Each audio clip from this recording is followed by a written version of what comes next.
তো guys welcome to my new blog. তো আজকে আমার ব্লগের 34 নম্বর দিন। তো 34 নম্বর দিন আমি বেরিয়ে গেলাম কাজে যাওয়ার জন্য সকাল সকাল উঠে।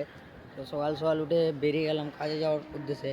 তো দেখতে পাচ্ছ আমার মানে আটমালাতে থাকি, তো ভিউটা আটমালার একটু অনেকই সুন্দর। তো এখানে লিফটে আমি চেপে, তো এখন লিফট থেকে নেমে লেগে গেলাম যাই যেতে লেগে গেলাম গেটের কাছে। গেটে এন্ট্রি করে বেরাতে হবে। তো 20 মালা বিল্ডিং অনেকটা আছে এখানে, কিছু বলার নাই কতটা আছে। সো ফাইনালি পৌঁছে গেলাম স্টেশনে এসে একটা একটা বেরিয়ে আর রিটার্ন টিকিট কেটে বেরিয়ে গেলাম ট্রেন ধরার জন্য। মানে ট্রেনের আমি শর্ট নিতে পারছি না, কেন কি ট্রেনে এতটা ভিড় থাকে যে কি শর্ট লাওয়ার এক মনে চান্সই না। তারপর ট্রেন থেকে নেমে পৌঁছে গেলাম আমি একটু চারমালা সাইডে বাইরের থেকে দেখতে পাচ্ছ কত বাম্বু টাম্বু বানা স্টক করা আছে।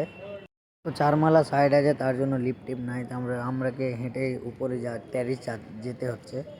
তো হ্যাঁ, হাঁটতে হাঁটতে আমি কিন্তু একদম পায়ের হাড্ডি খাসতে যাচ্ছি। তারপরে আমি সকাল সকাল মাল বানিয়ে দিয়ে দিলাম মিস্ত্রিকে। মিস্ত্রিও মালটা নিয়ে প্লাস্টার করা চালু করে দিল। আশা করছি এখন মিস্ত্রি হয়নি, হয়ে যাব।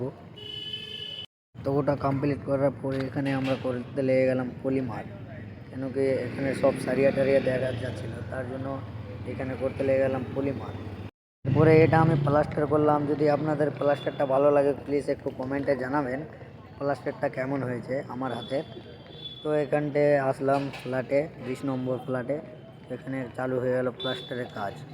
তো মানে প্লাস্টারটা মাল মারছে, তো মালটা মানে থাকতেই যাচ্ছে না, কোনো মতনই চিপকেতেই যাচ্ছে না প্লাস্টারটা। এখানে মাল মারতে আছে, মিস্ত্রি অনেক চেষ্টা করতেই আছে, তারপরেও কিছু ব্যবস্থা লাওয়াই যাচ্ছে না। তারপর যেমন তেমন করে কিছুটা মাল লাগাওয়া হলো, লাগাওয়ার পরে ওটা ফিনিশিং লাওয়া হলো। তো ওটা শটটা ভালো আসেনি, তার জন্য আমি একটা ভালো করে শটটা নিলাম। তো দেখতে পাচ্ছ মানে মাল পড়তেই আছে উপর থেকে, কোনোভাবে চিপকাতেই চাচ্ছে না।